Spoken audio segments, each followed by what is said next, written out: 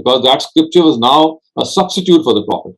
Previously the substitute was not required because the next prophet would be there, always there, to correct any misunderstanding. Okay, thank you so much, Dr. Saleem. That was it for all of the questions today. For the participants who still wanted to go for the second round of questions, I would request you to hold on to your questions until next week. Inshallah, we'll get to those. Inshallah. Okay. Inshallah, we'll see each other next week. Thank you.